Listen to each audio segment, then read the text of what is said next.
नमस्कार दोस्तों। आज इस वीडियो में मैं आपको क्रिप्टो करेंसी के बेसिक्स के बारे में बताऊंगा कि क्रिप्टो करेंसी क्या होती है, कैसे काम करती है, कैसे एग्जिस्टेंस में आई और इसकी थोड़ी बहुत हिस्ट्री और एक बेसिक आइडिया। ये वीडियो मैं क्यों बना रहा हूं, क्योंकि अभी क्या है कि धीरे धीरे लोग क्रिप्टो करेंसी में इन्वेस्टिंग के लिए, क्रिप्टो करेंसी में ट्रेडिंग के लिए मूव कर रहे हैं और क्रिप्टो करेंसी बहुत तेजी से पॉपुलर हो रही है। बहुत बहुत ज्यादा नंबर में लोग क्रिप्टो की तरफ मूव कर रहे हैं, लेकिन ये अभी भी बहुत अर्ली फेज है क्रिप्टो करेंसी के डेवलपमेंट का। तो मेरा जो मेन पर्पस है, मेरा मेन पर्पस ये है कि हमारी जो ऑडियंस है चैनल पे वो स्टॉक्स में ट्रेड करती है, ऑप्शंस में ट्रेड करती है, डिफरेंट डिफरेंट स्ट्रैटेजीज में ट्रेड करती है। तो ये सारी चीजें, ये जो नॉलेज है, इसको हम बहुत अच्छे तरीके से क्रिप्टो में यूज कर सकते हैं। तो इसी नॉलेज को फर्दर इस्तेमाल करके हम क्रिप्टो करेंसी में भी ट्रेड कर सकते हैं। एक तो ये रीजन है। दूसरा रीजन ये है कि crypto currency is the future. धीरे धीरे सभी कंट्री, सभी लोग इसको एक्सेप्ट कर रहे हैं और इसका यूसेज बढ़ता चला जा रहा है। अगर आप क्रिप्टो करेंसी की ग्रोथ देखेंगे तो वो आपको इसके ग्रोथ में बिल्कुल साफ नजर आ जाएगा। अभी क्या है कि अभी बहुत अर्ली स्टेज है, तो अगर हमें एक नॉलेज है और उस नॉलेज से हम एक फर्दर वर्टिकल में पिवट कर सकते हैं, तो क्यों ना करें। और इसको हम एकदम से नहीं करेंगे, हम धीरे धीरे करेंगे। हम स्टॉक्स पे भी बात करते रहेंगे, स्टॉक्स के वीडियोस भी लाएंगे, साथ में थोड़े बहुत क्रिप्टो के भी वीडियोस लाएंगे, ताकि हमारी लर्निंग दोनों की चलती रहे। और जब तक क्रिप्टो पूरी तरीके से, फुल फ्लेजेड तरीके से मार्केट में आए, तब तक हमें एक ठीक ठाक नॉलेज हो और अगर हम चाहें तो हम उसमें ट्रेड कर सकें। ट्रेड करना या नहीं करना इंडिविजुअल की अपनी चॉइस है, लेकिन नॉलेज अगर है तो फिर आप डिसीजन ले सकते हैं। अदरवाइज आप डिसीजन भी नहीं ले पाएंगे। आपको ये भी नहीं पता चलेगा कि जिस पानी में आप उतरने जा रहे हैं उसकी गहराई कितनी है। तो इसलिए ये नॉलेज लेना कई मायनों में काफी सही है। और मैंने एक पोल भी किया था, जिस पोल में मुझे 44% वोट मिले, जो कि ये चाहते हैं कि क्रिप्टो करेंसी में मूव किया जाए। तो मैंने सोचा कि दोनों को कंबाइन करके चलते हैं। हम कुछ वीडियोस क्रिप्टो पे बनाएंगे, कुछ स्टॉक्स पे बनाएंगे, दोनों की लर्निंग पैरेलली चलती रहेगी और इन द ड्यू कोर्स हम दोनों चीज की नॉलेज पूरी तरीके से जान जाएंगे। तो चलिए चलते हैं सिस्टम पे। और सबसे पहले आज क्रिप्टो करेंसी, और क्रिप्टो करेंसी में जो दो मेजर करेंसीज हैं, बिटकॉइन और इथीरियम, उनके बारे में थोड़ा सा जानते हैं कि ये क्या होते हैं, कैसे काम करते हैं, ताकि अगर आपको ये नॉलेज हो जाएगी तो जब आप ट्रेड करने जाएंगे तो एटलीस्ट इन द बैकग्राउंड आपको ये तो पता होगा कि ये चीज क्या है। हालांकि एग्जैक्ट ट्रेडिंग में आपको इसकी नीड नहीं है। आप सिंपल प्राइस देखते हैं, अपने चार्ट्स देखते हैं और चार्ट्स देख के ट्रेड लेते हैं। वो कैसे चलता है, क्या चलता है, क्या काम करता है, वो आपके लिए इंपॉर्टेंट उतना ना हो सकता है ट्रेडिंग में, लेकिन इन्वेस्टिंग में इंपॉर्टेंट भी है और ट्रेडिंग में भी अगर आपको नॉलेज है तो it will always help you. ठीक है, तो इसको हम लोग चैप्टर वाइज चलेंगे कि पहले हम बेसिक समझेंगे, फिर उसके बाद हम जो है ये समझेंगे कि इसमें फ्यूचर्स कैसे काम करते हैं, ऑप्शंस कैसे काम करते हैं, और धीरे धीरे अपनी अंडरस्टैंडिंग डेवलप करेंगे। तो will go step by step, slow and steady. ठीक है, तो चलिए चलते हैं सिस्टम पे और सिस्टम पे चल करके क्रिप्टो करेंसी के बारे में समझते हैं। और सिस्टम पर चलने से पहले, अगर आपको मेरे ट्रेडिंग आइडियाज, मेरी ट्रेडिंग स्ट्रैटेजीज और मेरे फाइनेंस रिलेटेड वीडियोस पसंद आते हैं तो प्लीज चैनल को सब्सक्राइब करें और बेल आइकन दबाना ना भूलें, ताकि सारे नोटिफिकेशंस आपको टाइमली मिल सकें और कोई भी वीडियो आपसे मिस ना हो। तो चलिए चलते हैं और समझते हैं क्रिप्टो करेंसीज। ओके, अच्छा, सबसे पहले मैं आपको ये बात बता दूं कि एक कंसर्न सबसे बड़ा जो जो लोगों को है, वो ये है कि इंडिया में क्रिप्टो करेंसी में ट्रेड करना और इन्वेस्ट करना क्या लीगल है कि नहीं लीगल है। तो लीगल है, बिल्कुल लीगल है, लेकिन ये जैसे सेबी स्टॉक मार्केट को कंट्रोल करता है, वैसे ही इसको कंट्रोल कोई नहीं करता। कंट्रोल नहीं करने से ये सारा जो स्टेक है वो आपका है। ठीक है, इसमें एक एक दिन में 10-10, 20-20, 30-30, 40-40, 50-50% के मूव्स आ जाते हैं। ठीक है, कोई लिमिट नहीं है, कोई कोई रिस्ट्रिक्शन नहीं है, 24/7 चलती है ये मार्केट। तो मतलब कहने का ये है कि इलीगल नहीं है, लेकिन सेबी से रेगुलेटेड भी नहीं है या किसी भी रेगुलेटरी अथॉरिटी से रेगुलेटेड नहीं है। आप चाहे तो इन्वेस्ट कर सकते हैं, चाहे तो आप इसमें ट्रेड कर सकते हैं और अर्न कर सकते हैं।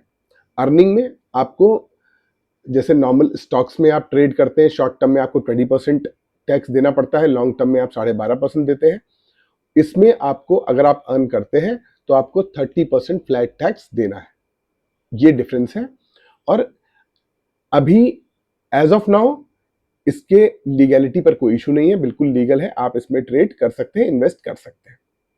ठीक है, तो सबसे पहले क्रिप्टो करेंसी क्या होती है?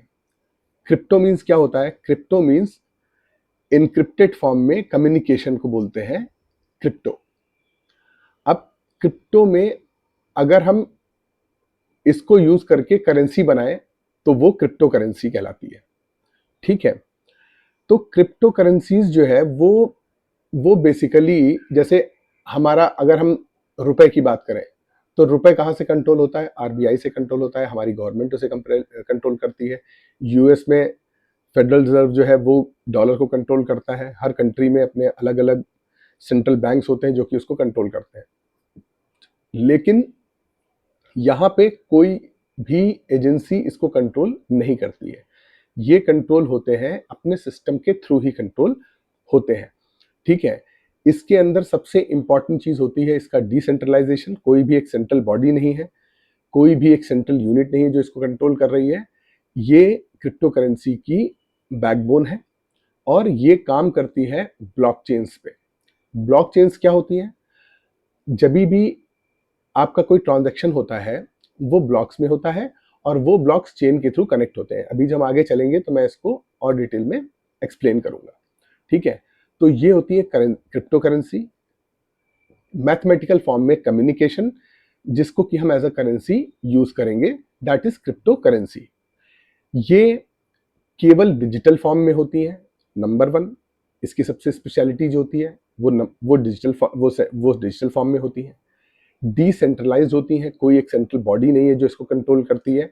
इसलिए ये प्रॉब्लम नहीं होती है कि कोई इसको कंट्रोल कर रहा है, कहीं कहीं कोई चेंज ना आ जाए एंड ऑल ऑफ दैट। तो ये सब चीज़ें नहीं होती हैं। तो क्योंकि ये डिसेंट्रलाइज है इसलिए इसमें सिक्योरिटी और ज़्यादा होती है। इसमें पीयर टू पीयर कम्युनिकेशन, मतलब डायरेक्ट एक बंदा दूसरे बंदे को पेमेंट कर सकता है without involvement of any third party या बैंक या कोई भी इंटरमीडियरी जिसका इस्तेमाल नहीं होता है। सीधे आप ट्रांजैक्शन कर सकते हैं। तो ये एक चीज़ होती है। और ये ब्लॉकचेन के थ्रू सिक्योर। ब्लॉकचेन क्या होता है? ब्लॉकचेन, आपके पास मल्टीपल नोड्स होते हैं। मल्टीपल नोड्स, एक जगह पर ये चीज़ स्टोर नहीं है। ये हजारों लाखों नोड्स हैं, उन नोड्स में ये सारा डेटा स्टोर है, किसी एक जगह पर स्टोर नहीं है। कोई एक नोड ऑफलाइन हो जाए, 2 नोड ऑफलाइन हो जाए, 10 नोड ऑफलाइन हो जाए, 100 नोड ऑफलाइन हो जाए, फिर भी ये एक्टिव रहता है। इसलिए इसमें जो है कंट्रोल का कोई इशू नहीं है। इसमें कोई भी एक इंडिविजुअल अथॉरिटी इसको इंटरफेयर नहीं करती, इसलिए ये सिक्योर्ड क्रिप्टो करेंसी कहलाती है। ठीक है, अगर हम इसकी हिस्ट्री में जाएं, अगर हम क्रिप्टो करेंसी की हिस्ट्री में जाएं, तो सबसे पहले क्रिप्टो करेंसी बनाने की जो कोशिश की गई वो 80s 90s में की गई। लेकिन वहाँ पे प्रॉब्लम क्या थी कि जब भी डिजिटल करेंसी बनाई जा रही थी तो प्रॉब्लम ये आ रही थी कि इसको कोई कॉपी कर सकता है, इसको मल्टीपल टाइम्स यूज़ कर सकता है, इस पर कोई कंट्रोल नहीं है, कुछ नहीं है। प्रोग्रामर्स लगे लेकिन किसी को कोई सोल्यूशन नहीं मिला। 2008 में एक एनोनिमस अकाउंट जिसका नाम था सतोशी नाकामोटो, उसने एक वाइट पेपर पब्लिश किया, bitcoin peer to peer electronic cash system. ये जो सिस्टम था, ये सिस्टम पीयर टू पीयर पैसा भेज सकता था इलेक्ट्रॉनिकली, लेकिन इसमें कोई भी थर्ड पार्टी इन्वॉल्व नहीं थी। आप एक करेंसी दूसरे को भेज सकते थे और इसमें कहीं भी कोई कॉपी करने का तरीका नहीं था, कोई सेंट्रल बॉडी नहीं थी, कोई इसका सर्वर नहीं था, कोई भी इसका एक जगह सेंट्रलाइज ये नहीं थी। तो जब ये ट्रांजैक्शन पहली बार हुआ तो लोगों को लगा कि हाँ, ये एक पॉसिबल सोल्यूशन हो सकता है डिजिटल करेंसी का, क्योंकि इसमें जो जो प्रॉब्लम्स थी वो सारी प्रॉब्लम्स सॉल्व है, सेंट्रलाइज नहीं है, कॉपी नहीं हो सकता है, अल्टर नहीं हो सकता है, कुछ नहीं हो सकता है। इसलिए इसको हम लोगों ने धीरे धीरे एक्सेप्ट करना शुरू कर दिया। इसको जब इसको बनाया गया तो इसको बनाए जाने में जो टेक्नोलॉजी इस्तेमाल हुई उस टेक्नोलॉजी को बोलते हैं ब्लॉकचेन, जो मैंने आपको पहले बताया। ब्लॉकचेन के अंदर क्या होता है कि हम एक जितने भी ट्रांजैक्शंस होते हैं, मान लीजिए कि किसी ने किसी को पैसा भेजा, किसी ने किसी को बिटकॉइन ट्रांसफर किया, किसी ने किसी को किया, ये ट्रांजैक्शन सब लॉग होते रहे। इसका एक ब्लॉक बनता है और ये ब्लॉक 10 मिनट्स में एक ब्लॉक ब्लॉकचेन में जाके ऐड हो जाता है। तो ये जो ट्रांजैक्शन है ये सारे लॉग होकर के एक ब्लॉक की तरह जाके ब्लॉकचेन में ऐड हो जाते हैं और फिर ये हमेशा के लिए वहां रेस्ट करते हैं, कभी भी इनका कोई अल्टरेशन नहीं हो सकता। और दुनिया में हजारों नोड्स हैं, लाखों नोड्स हैं, जिसपे डिफरेंट प्रोग्रामर्स इन ट्रांजैक्शंस को ब्लॉकचेन में ऐड करने के लिए रेस करते हैं। एक कॉम्प्लेक्स पजल सॉल्व होती है। ये पूरा प्रोग्रामिंग एक सिस्टम है जो कि काम करता है। एक रेस होती है जिसमें कि लोग उस ब्लॉक को ऐड करने की कोशिश करते हैं, एक कॉम्प्लेक्स पजल को सॉल्व करते हैं। और वो पजल सॉल्व करने के लिए आपको बहुत ही हैवी सिस्टम चाहिए होता है, और जो उस कॉम्प्लेक्स प्रॉब्लम को सॉल्व कर लेता है वो उस ब्लॉक को ऐड करता है और इस तरीके से वो बिटकॉइन की माइनिंग करता है। बिटकॉइन जनरेट कैसे होते हैं? जब ब्लॉक ऐड होता है तो बिटकॉइन जनरेट होते हैं, और ये बिटकॉइन जनरेट होने की भी एक लिमिट है। ठीक है, तो ये भी अभी मैं आगे चलूंगा तो आपको बताऊंगा। ठीक है, और उस जब ये बिटकॉइन बन गया तो उसके बाद फिर ये टेक्नोलॉजी इस्तेमाल होने लगी, कई सारी करेंसीज आती गई। सबसे पहली जो करेंसी बनी थी, जैसा मैंने आपको बताया, बिटकॉइन बनी थी। बिटकॉइन जब बनी तो इसके प्रोग्रामर ने इसमें एक कोड लिखा कि दुनिया में 21 मिलियन से ज्यादा बिटकॉइंस कभी नहीं हो सकते। ठीक है, अब 21 मिलियन ही क्यों हो सकते हैं, 42 क्यों नहीं हो सकते, 100 क्यों नहीं हो सकते? इसके पीछे भी बैकग्राउंड है। अब बिटकॉइन जनरेट कैसे होते हैं? बिटकॉइन जनरेट होते हैं जब भी कोई एक ब्लॉकचेन में ऐड होता है जाकर के, तब बिटकॉइन जनरेट होते हैं। तो जब प्रोग्रामर ने पहली बार ये प्रोग्राम लिखा तो उसने ये लिखा कि जब भी एक ब्लॉक ऐड होगा तब 50 बिटकॉइन जनरेट होंगे और हर 10 मिनट में एक ब्लॉक ऐड होगा। तो जब शुरू में ब्लॉक्स ऐड हो रहे थे तो 50 बिटकॉइंस जनरेट हो रहे थे। 50 बिटकॉइन हर 10 मिनट में जनरेट हो रहे थे, क्योंकि हर 10 मिनट में एक ब्लॉक ऐड हो रहा था। तो ऐसे करते करते एक रूल ये लिखा गया कि जब भी 2,10,000 ब्लॉक्स ऐड हो जाएंगे तब बिटकॉइन जनरेट होने की जो कैपेबिलिटी है वो हाफ हो जाएगी। 10 मिनट में एक, तो 2,10,000 ब्लॉक ऐड होने में टाइम लगता है अप्रोक्सीमेटली 4 साल। तो हर 4 साल पे लगभग बिटकॉइन जनरेट जो होते हैं वो आधे हो जाते हैं। तो जैसे 2008 से 2012 तक 50 रहे, 12 के बाद 2016 तक 25 जनरेट होते रहे एक ब्लॉक ऐड होने पे। तो ऐसे अगर आप हाफ करते जाएंगे तो ये कैलकुलेशन ले जाती है कि बिटकॉइन जनरेट होना बंद हो जाएंगे 2140 में। 2140 में मतलब 115 साल और, अभी 115 साल तक और बिटकॉइन जनरेट होंगे, लेकिन वो आधे आधे हर 4 साल पे होते रहेंगे। और ये कैलकुलेशन जब जाती है तो वो 21 मिलियन तक जाती है। 21 मिलियन बिटकॉइन ही हमेशा एग्जिस्ट करेंगे। और ये सबसे इंपॉर्टेंट फैक्टर है बिटकॉइन को एक बहुत ही वैल्यूएबल करेंसी बनाने में, क्योंकि इसकी एक्सेप्टेंस बढ़ती जा रही है। बिटकॉइंस लिमिटेड हैं जो कि प्रोड्यूस होंगे, तो अब प्रोड्यूस नहीं हो रहे हैं, सर्कुलेट ज्यादा हो रहे हैं, प्रोड्यूस कम हो रहे हैं, और डिमांड बढ़ती जा रही है। तो क्योंकि डिमांड बढ़ती जा रही है इसलिए इसकी वैल्यू बढ़ती जा रही है। ठीक है, और इसी वजह से इसको हम डिजिटल गोल्ड भी बोलते हैं, क्योंकि जनरेशन लिमिटेड है जो कि कैप हो चुका है 21 मिलियन पे, डिमांड बढ़ती जा रही है। तो ये गोल्ड की तरह आपके लिए एक एसेट है। अगर आपके पास है तो धीरे धीरे धीरे धीरे धीरे इसकी वैल्यू बढ़ेगी जैसे जैसे इसका एक्सेप्टेंस बढ़ेगा। ठीक है, तो ये हुआ बिटकॉइन का बेसिक। सेकेंड चीज आती है, अच्छा चलने से पहले मैं आपको एक दो इंटरेस्टिंग फैक्ट्स बता दूं। जो सताशी नाकामोटो है, ये कौन है ये कोई नहीं जानता। ये कोई फीमेल है, मेल है, कोई ग्रुप ऑफ पीपल है, क्या है ये कोई नहीं जानता। ये पेपर आया, आने के बाद लोगों का ये मानना है कि सताशी नाकामोटो ने 1 मिलियन बिटकॉइंस माइन किए थे शुरू के कुछ समय में ही, और वो एक वॉलेट में है, और वो 1 मिलियन का जो वॉलेट है उससे उसके बाद कभी कोई ट्रांजैक्शन नहीं हुआ, कभी वो किसी को ना सेंड किए गए, ना वहां से कुछ रिसीव किया गया। वो 1 मिलियन बिटकॉइंस वहीं लॉक हैं सन 2009-10 से, और कभी कोई ट्रांजैक्शन नहीं हुआ। तो लोग ये मानते हैं कि ये सताशी का ही वॉलेट है, और वहां पे ये बिटकॉइंस लॉक्ड पड़े हुए हैं।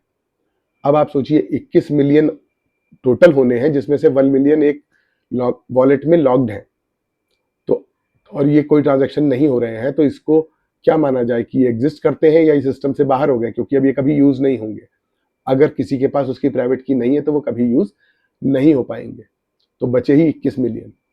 और ये भी माना जाता है कि लोगों की प्राइवेट की खो जाने की वजह से कुछ लोगों ने बिटकॉइन खरीदा और वो अब इस दुनिया में नहीं है, तो उनका वो पैसा वहां ब्लॉक हो गया। तो ऐसे करके भी 3-4 मिलियन बिटकॉइंस लॉस्ट हो चुके हैं। तो इफेक्टिवली दुनिया में 16-17 मिलियन बिटकॉइंस ही होंगे या एग्जिस्ट करेंगे फ्यूचर में, क्योंकि वेस्ट होते जाएंगे, और हो सकता है समय के साथ आगे और वेस्ट हो जाए। तो इसकी वैल्यू, वेस्टेज जो है वो रिस्क भी है, लेकिन एट द सेम टाइम जितना वेस्टेज होगा उतना ही वैल्यू और बढ़ेगी, क्योंकि सप्लाई और घटती चली जाएगी। तो अगर घटेगी तो जिसके पास है उसके पास वैल्यू बढ़ेगी। एक और इंटरेस्टिंग फैक्ट बताऊं मैं, किसी ने सन 2009 या 10 में 10,000 बिटकॉइन देकर 2 पिज्जा ऑर्डर किए थे। आप सोचिए 10,000 बिटकॉइन देके 2 पिज्जा खाना कितना महंगा पड़ा होगा। अगर वो बिटकॉइन उसके पास आज होते, पिज्जा की कंपनी चला रहा होता, ना कि 2 पिज्जा के दे रहा होता। ठीक है, तो ये एक इंटरेस्टिंग फैक्ट है। अब आते हैं इथीरियम पे। बिटकॉइन जो है वो बेसिकली करेंसी है। आप पैसा बेचते हैं किसी को भी और किसी से पैसा लेते हैं, इसका यूसेज ही यही है। इथीरियम जो है, इथीरियम अगेन एक दूसरा ब्लॉकचेन का नेटवर्क है। इसमें क्या होता है, इसमें स्मार्ट कॉन्ट्रैक्ट्स बनते हैं प्रोग्रामिंग के थ्रू। आप ब्लॉकचेन को यूज करते हैं, इथीरियम ब्लॉकचेन को, और स्मार्ट कॉन्ट्रैक्ट्स बनाते हैं। स्मार्ट कॉन्ट्रैक्ट्स होते हैं कि अगर आपके किसी भी कॉन्ट्रैक्ट के रूल्स बिल्कुल क्लियरली डिफाइंड हैं कि ये कंडीशन, ये कंडीशन, ये कंडीशन मेट हो, तो पैसा यहाँ से इतना इथीरियम निकले और इतना इथीरियम यहाँ पे चला जाए, और ये प्रोग्राम इथीरियम नेटवर्क में अपलोड कर दिया जाता है। और जब ये कंडीशन मेट हो जाती है तो सिस्टम ऑटोमेटिकली चेक करता है, और इसके जो वैलिडेटर्स हैं वो इसको वैलिडेट करके और ट्रांजैक्शन कंप्लीट हो जाता है। अब जब ये प्रोग्राम अपलोड होता है तो प्रोग्रामर जो होता है वो प्लस सिस्टम एक गैस फीस लेता है। जो गैस फी होती है वो इथीरियम में दी जाती है, इसीलिए इथीरियम की डिमांड बढ़ती है। इथीरियम जो है वो स्मार्ट कॉन्ट्रैक्ट की वजह से उसका यूसेज बढ़ रहा है, स्मार्ट कॉन्ट्रैक्ट्स का यूज बढ़ता चला जा रहा है, जिसकी वजह से इथीरियम का भी यूज और डिमांड बढ़ती जा रही है। इसीलिए लोग इसको भी स्टोर कर रहे हैं, ताकि कल को डिमांड बहुत बढ़ेगी और मेरे पास इथीरियम होगा तो मैं इसको बेच करके पैसे बनाऊंगा। तो इस तरीके से इथीरियम भी एक बहुत ही ज़्यादा ग्रोइंग क्रिप्टो करेंसी है। अब स्मार्ट कॉन्ट्रैक्ट जो होते हैं वो उनका ड्रॉबैक ये होता है कि वो एकदम फिक्स्ड रूल पे चलते हैं। अगर आपके रूल में एम्बिग्यूटी है, डिस्कशंस है, ये है वो है, अगर आपके फर्म रूल्स नहीं है तो स्मार्ट कॉन्ट्रैक्ट्स एग्जीक्यूट नहीं हो पाते हैं। तो आपको प्रोग्रामेटिकली वो रूल्स डिफाइन करके अगर ऐसा कोई कॉन्ट्रैक्ट है तो वो चला जाता है। अब इथीरियम प्रोड्यूस हो रहे हैं और वो प्रोड्यूस होते रहते हैं। ऐसा नहीं है बिटकॉइन की तरह की कोई लिमिटेड नंबर है उसका, वो ज़्यादा भी हो सकते हैं। लेकिन जब भी आप प्रोग्राम को अपलोड करते हैं तो एक गैस फी इन्वॉल्व होती है, और वो गैस फी जो होती है वो इथीरियम को डिस्ट्रॉय कर देती है। तो इससे क्या होता है कि इथीरियम जनरेट तो होते हैं लेकिन साथ में डिस्ट्रॉय भी हो रहे हैं। तो डिस्ट्रॉय होने से क्या होता है, एक बैलेंस बना रहता है। कई बार कुछ ट्रांजेक्शन्स तो ऐसे होते हैं जिसमें कि जितना इथीरियम जनरेट नहीं होता उससे ज़्यादा गैस फी में चला जाता है। तो कई बार इन्फ्लेटरी की बजाय डिफ्लेटरी हो जाते हैं इथीरियम के ट्रांजेक्शन्स। तो इसलिए इथीरियम भी बैलेंस वे में चलता है। ये प्रोड्यूस हो सकता है और प्रोड्यूस हो रहा है, लेकिन फिर भी स्कैर्सिटी इसकी भी बनी रहेगी, जिसकी वजह से इसकी भी वैल्यू बहुत ज़्यादा बढ़ेगी। ये इथीरियम ब्लॉकचेन नेटवर्क जो है वो डिसेंट्रलाइज्ड ऐप्स बनाने के लिए भी इस्तेमाल हो रहा है, फिनेंस ऐप्स बनाने के लिए भी इस्तेमाल हो रहा है, जिसमें लोग बैंकिंग का यूज़ कर रहे हैं कि एक इंडिविजुअल दूसरे को पैसा देना चाहता है तो वो दे सकता है विदाउट एनी ट्रस्ट और डॉक्यूमेंट और ये वो कुछ नहीं, सिंपल पैसा दिया। ब्लॉकचेन में एक रूल डिफाइन हुआ, उस रूल के हिसाब से पैसा चल रहा है। लोग इंटरेस्ट पे क्रिप्टो करेंसी एक दूसरे को दे रहे हैं, ये सब भी चल रहा है। और copyright content like art work और कोई भी चीज़ वो एनएफटीज के थ्रू इथीरियम ब्लॉकचेन में सेव हो रहे हैं, जिसके लिए अगेन सिस्टम्स यूज हो रहे हैं। तो इथीरियम का यूज बहुत ज़्यादा बढ़ रहा है, जिसकी वजह से इथीरियम की भी वैल्यू बढ़ती चली जा रही है। कभी आगे किसी वीडियो में मैं आपको डिसेंट्रलाइज्ड एप्लीकेशन, डिसेंट्रलाइज्ड फाइनेंस क्या होता है और एनएफटीज क्या होते हैं ये भी बताऊंगा।